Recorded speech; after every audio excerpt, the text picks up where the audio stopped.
It is once again that time of week, people. Welcome back to video games. This is going to be another, at least relatively short one, thank God. This week is surely going to go down in Xenoblade 3 hype cycle history as the one where Nintendo of America just kind of completely gave up on giving any sort of meaningful information, because we got 0 new Nintendo America tweets this week.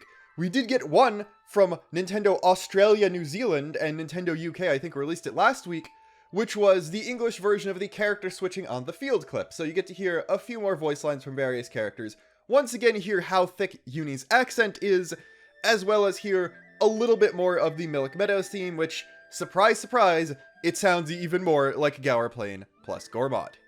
As for housekeeping, there's one fairly significant thing I missed in the clips I covered last week. On the May 20th, Did You Know Noah's Class Has Positional Arts clip that basically just showed him doing a back attack. When that attack lands, in addition to the classic Xenoblade bursting thing around the damage number, there's also this little plus 28 icon that pops up next to Noah. I initially thought, oh, this might be gain for the interlink meter that powers up your Ouroboros abilities and stuff like that, but you can clearly see that nothing increases on the left side of the arts palette with the whole interlink thing there, and the shape looks more like a coin.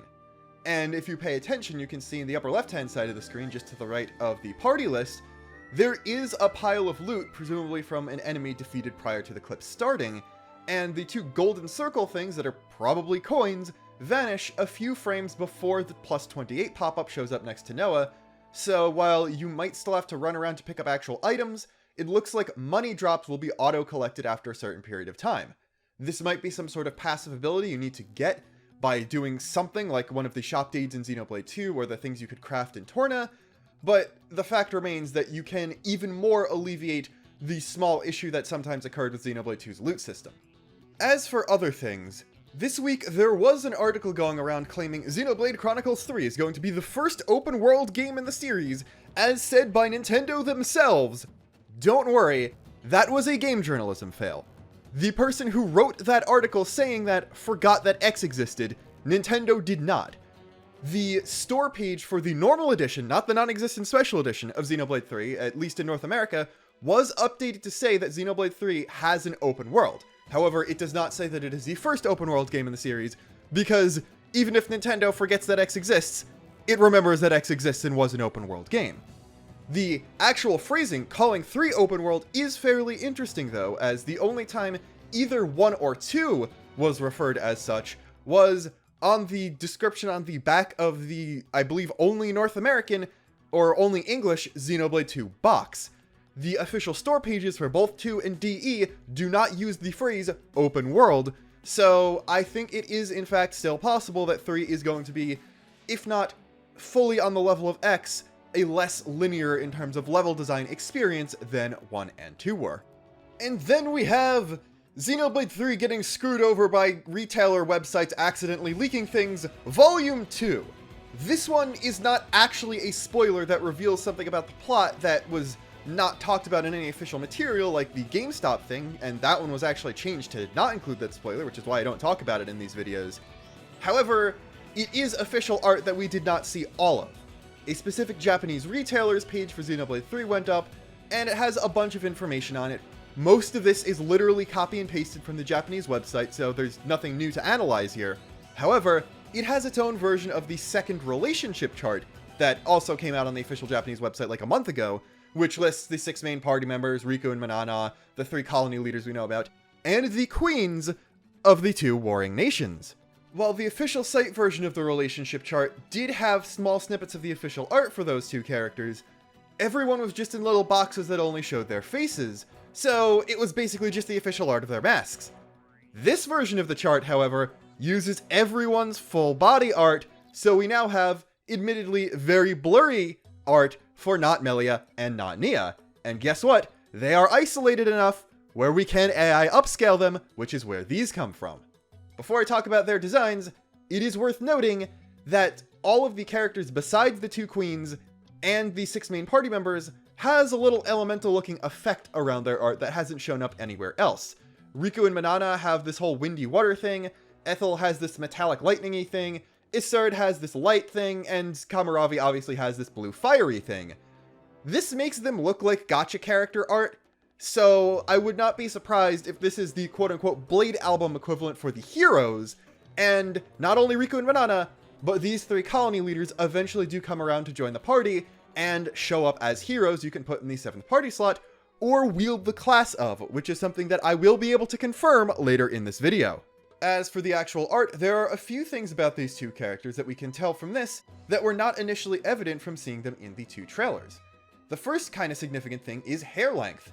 While Melia's hair was obviously a lot longer than it was in any previous appearance, we could not tell until now that it went all the way down to her waist, while Nia's hair is a lot closer to the length it was in her driver form, despite her obviously being in blade form based on the length of her ears. So that's kind of interesting, they sort of swapped hairstyles.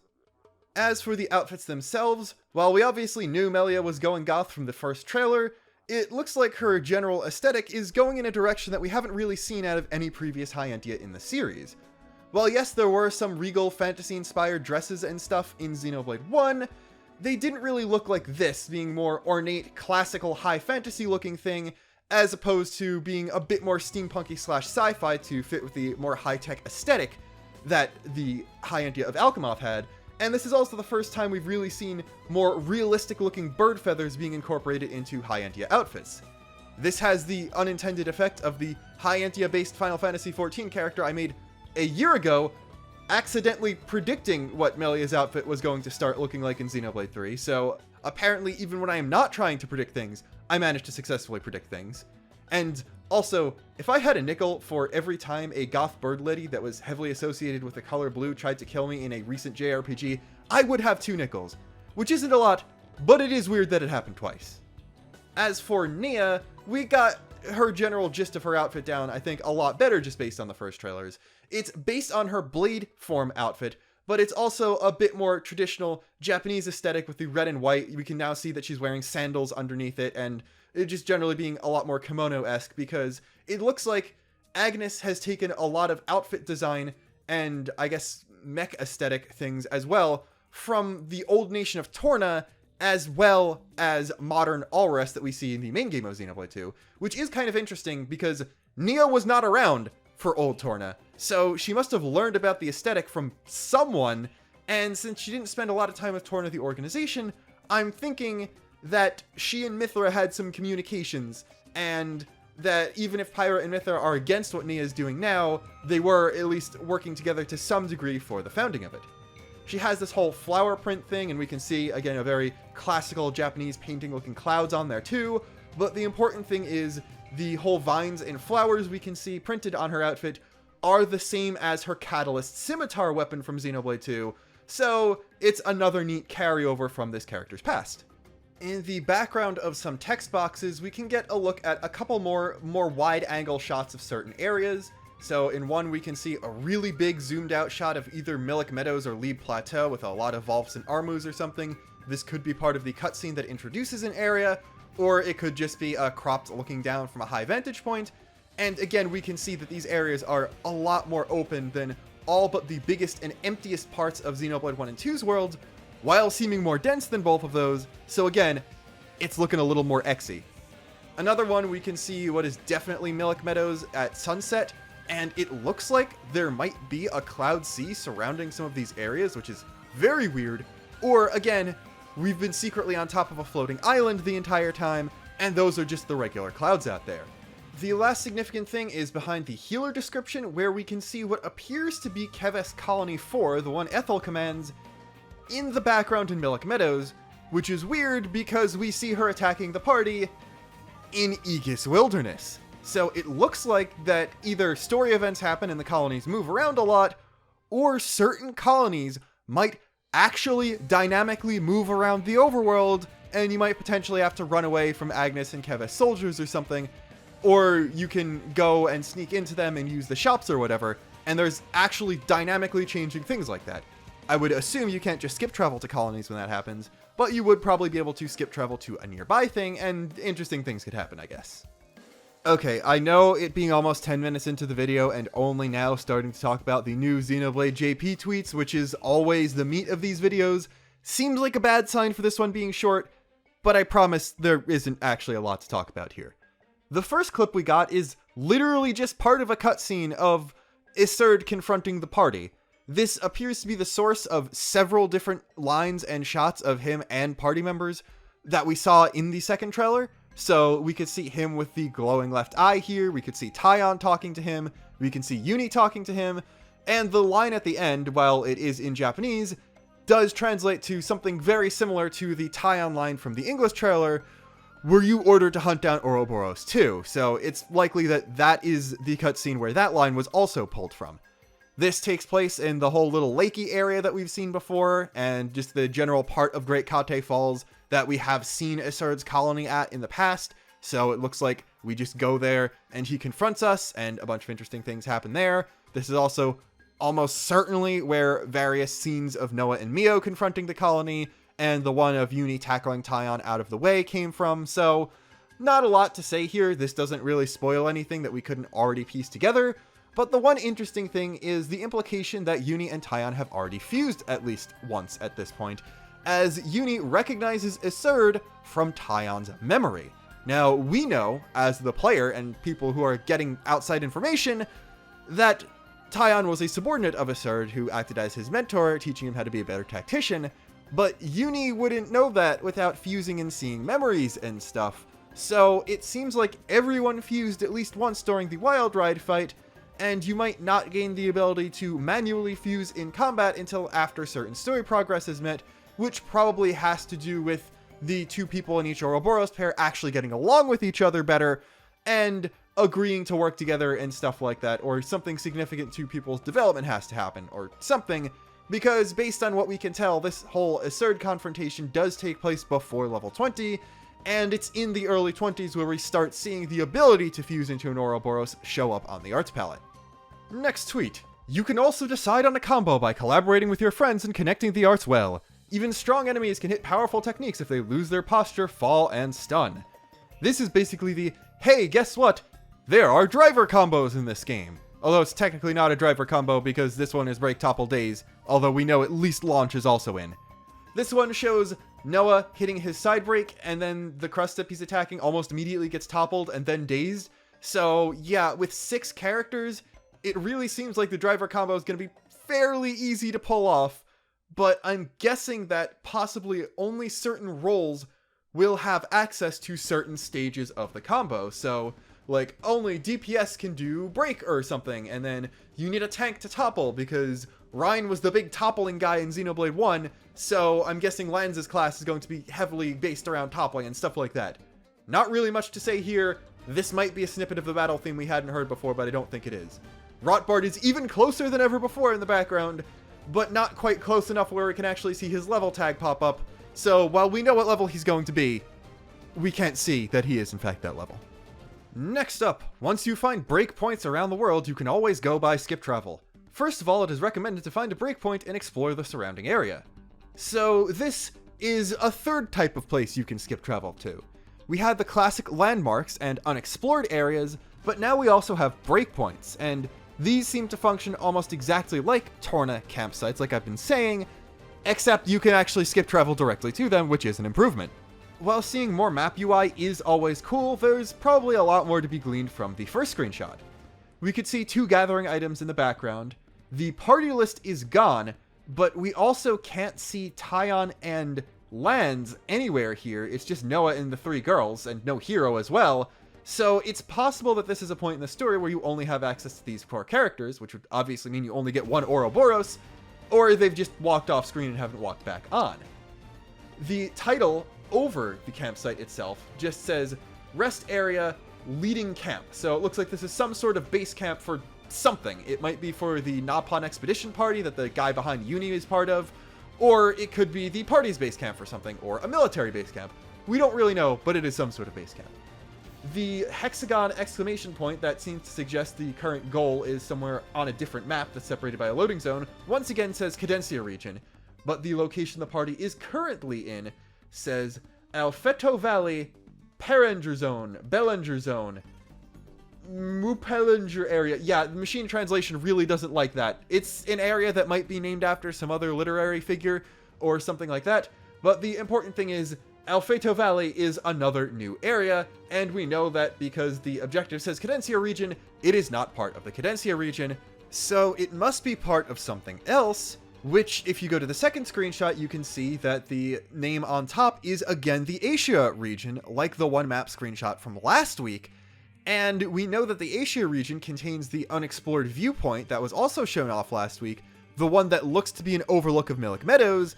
So it looks like Asia region is the loading zone that encompasses Millick Meadows, possibly Lead Plateau, and Aegis Wilderness. So that's probably going to be the area you start out in. And then my guess is still Cadencia region contains Great Kate Falls, Mac the Wildwoods, and potentially another area or a little bit more. And then you move into the actual Sword March region, which is where the big interesting things happen. There are 4 icons that are underneath the title of the base camp. There is a text box, which is almost certainly just talking to people, like you could in Torna at campsites. There is a wait icon, which is some sort of training, and my guess is it's going to be this game's version of expert mode. So, like in Xenoblade 2, you can only activate it at certain points, but I'm assuming that, like in DE, you don't need to be in New Game Plus to level down, because that was a very stupid requirement from Xenoblade 2. There's also an icon that is basically just a gem from Xenoblade 1, so that's probably going to be Riku's gem crafting. I would be very surprised if whatever the augment thing in this game does not take the form of gems, just because it's Riku who makes it. He is from Keves. He should know gems more than ox cores, especially because, like, nobody appears to be a traditionally functioning blade, so ox cores probably shouldn't work at all. And then there's also a pot icon, which is obviously Manana's cooking. We can change the weather when warping to this point as well, so it looks like that it isn't just limited to unexplored areas or landmarks or things that you might want to take screenshots at. It's just another quality of life thing in case you're doing a quest objective or something that needs to take place during a certain time of day. The icon for these campsites is extremely interesting though, because it is the heart-to-heart icon that was used in both Xenoblade 1 and 2, which is really interesting because unless they're pulling an X where heart-to-hearts are a different thing, and the heart-to-heart icon was used for affinity missions instead, regular heart-to-hearts might not be in this game. They might just be replaced by conversations at all of these different base points, which, I mean, as long as they're still interesting and still voice-acted, I don't really see any reason to complain with, but it's just a weird change for them to do in only the 3rd game in the series, when both the previous 2 did heart-to-hearts more or less the exact same way. Affinity between party members and between party members and heroes is obviously going to be an important aspect of this game, so I would be very surprised if there was not some sort of conversation that was locked behind higher affinity and could be used to increase it even further. It just seems like it's going to be part of the whole general base system. The little box with the icons and the time change options on the map screen very clearly has space for at least 2 more icons there, so it's possible that there are at least 2 more things you can do at these various base camps, and there are likely other things that you can only do at cities, or if there's some sort of shop there or something, there might be a little shopping bag icon or whatever like that, so there's a little bit we don't know about. As for what we can guess at, though, there is the Napon standing behind Uni. This appears to be an NPC, and would be kind of weird if it was a hero, but that is a green Napon with a jacket and some pouches and what appears to be a bag, so either this is a base camp for Napon explorers, and this is a Napon explorer, or this is one of the Napon merchants, who were very important nomadic traveling merchant people that showed up a lot in Xenoblade 1. They basically plied the trade routes throughout all of Bionis, from the leg all the way up to near Alchemoth, and they were based at a frontier village because that was the homeland of the Napon. However, in this new combined world, the trade guilds from Alrest are probably also carried over, which means they and the whatever guild or organization people like Garugu and Bokoko from 1 were part of might have fused. And the fact that it doesn't look like that guy's a shop you can buy from is a good sign, because I would not be ready for that level of monopoly in this game. Even though I fully expect to see Napon War Profiteers, because that is 125% a thing that's going to happen. Next tweet. Breaks are important for adventure. Manana will cook for you at the breakpoint. You need ingredients, but eating Manana's food can temporarily increase the experience points and rewards you can get after battle, which is good.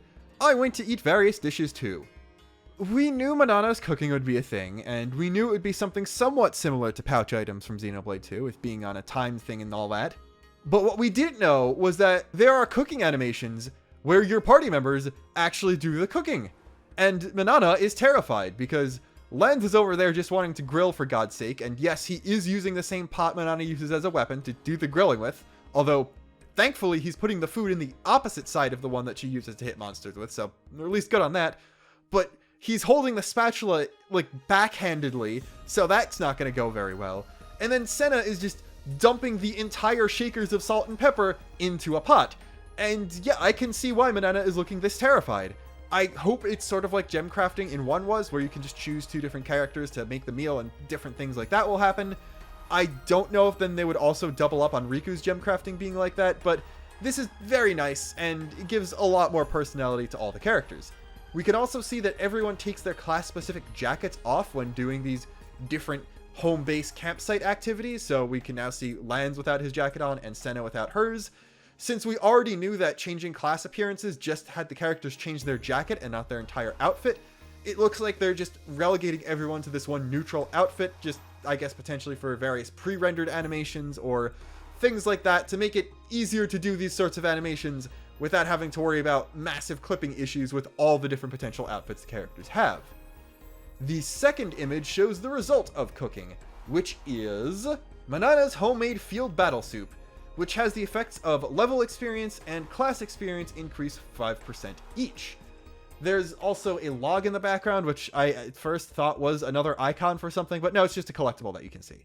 I guess Manana's worrying wasn't actually needed because she seems happy about the dish resulting, and there are 3 spaces, even though only 2 are filled.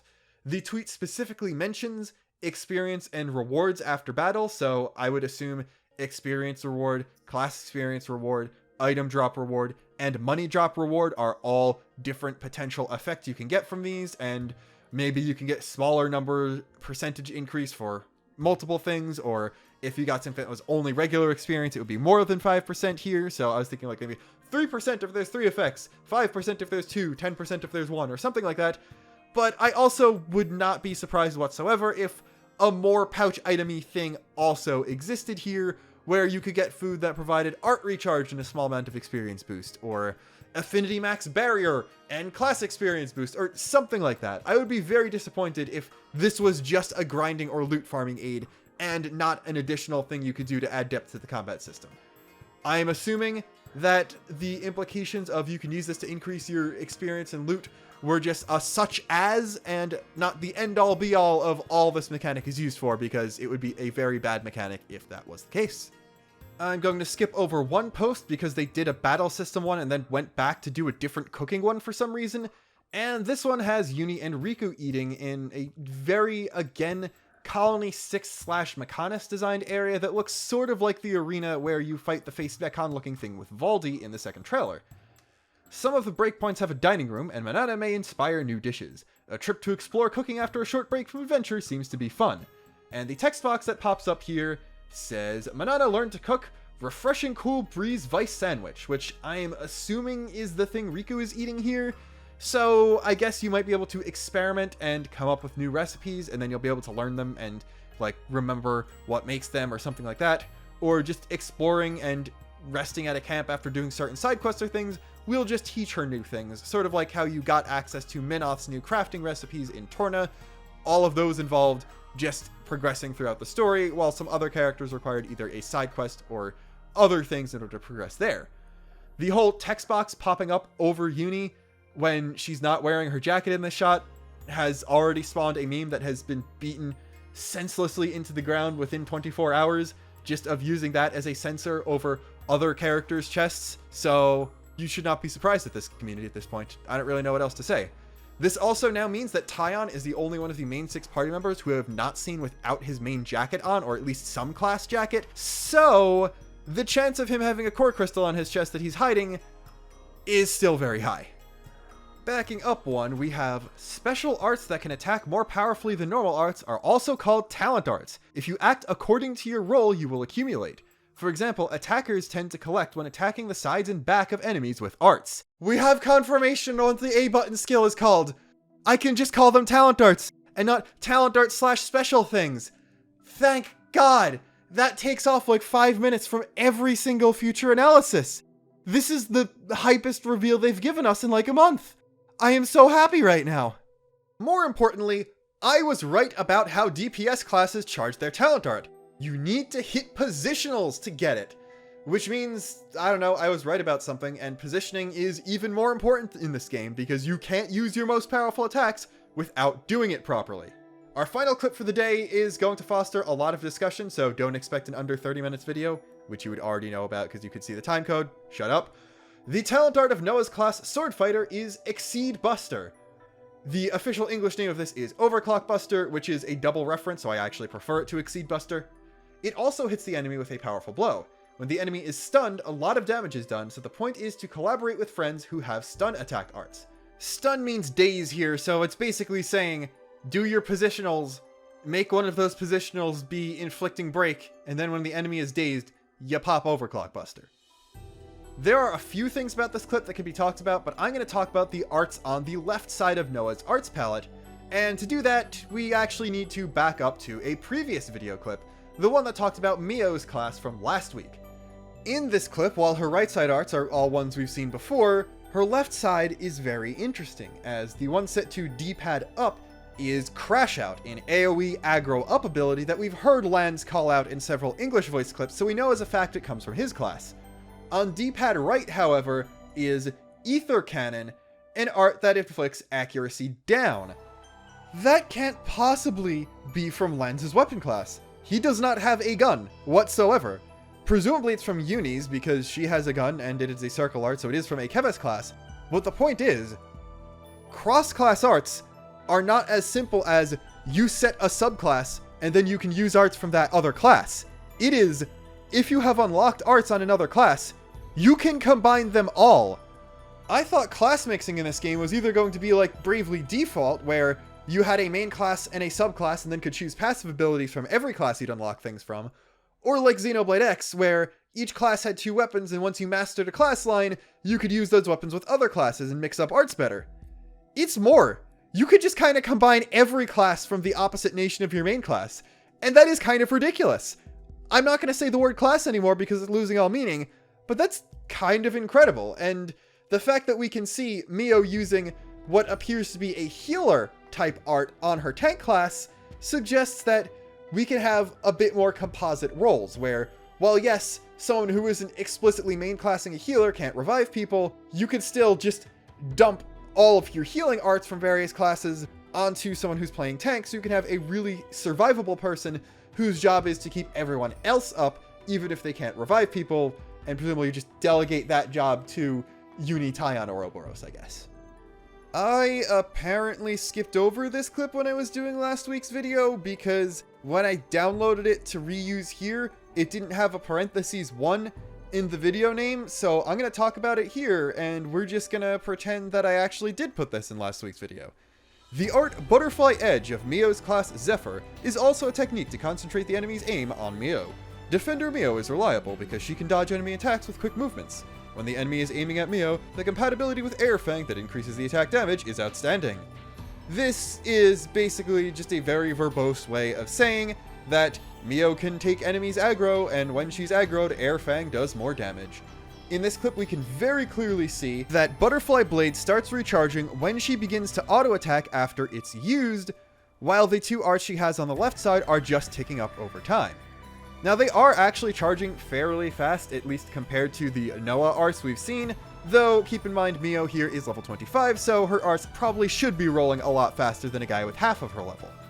It appears that at the very least, Butterfly Blade takes only 6 auto-attack hits to fully refill, which is especially significant because Mio is a dual wielder, so each full auto-attack animation is 2 hits. This does very little to alleviate my concerns about circle arts being very slow compared to diamond ones, even if the 2 circle arts she has are relatively fast, especially for ones coming from a tank and healer class and not DPS ones. However, this seems to be much less of a problem once you have access to cross-class arts, as at the very least, you will have 3 diamond arts, and those can go really quickly even if stutter stepping doesn't return. When Mio uses Air Fang, it does look like each hit she does increases her talent gauge up to like a third. So I'm thinking that it's not necessarily just DPS gain talent gauge by doing positionals. Tanks gain talent gauge by doing this thing. Healers gain talent gauge by doing another thing. It seems like if you have arts that have a bonus effect under certain conditions.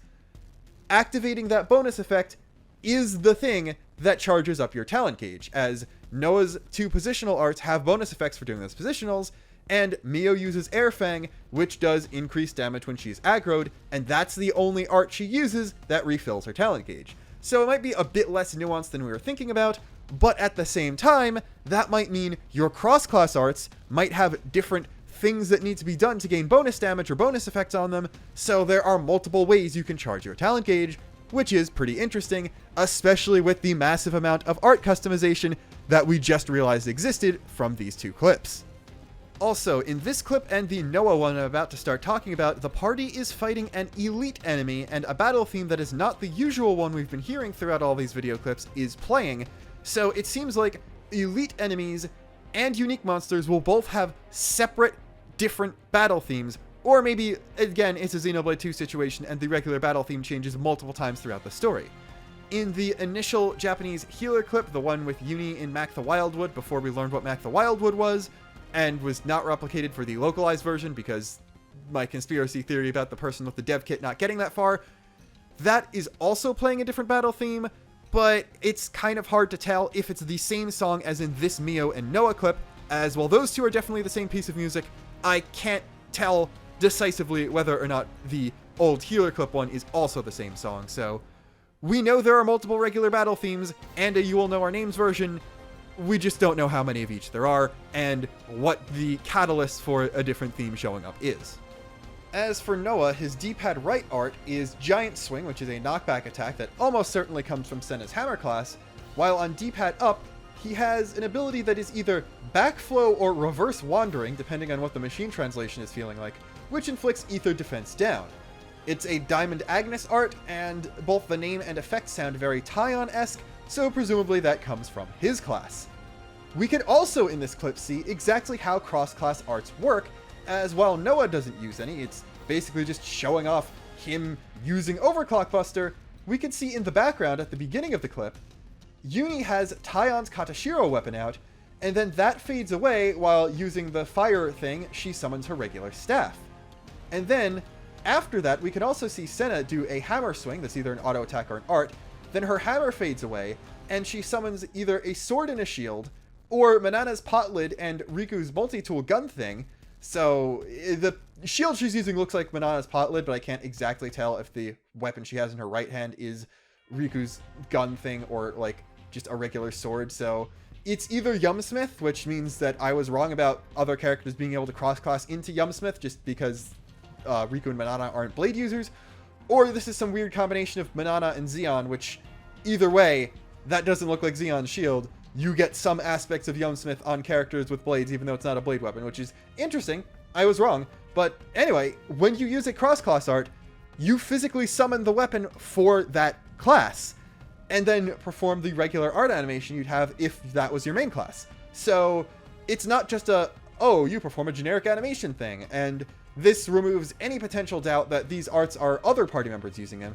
You can summon multiple weapons on the same character, and although we have never seen D-pad down get filled, I would assume that it's just not been used in any of these clips.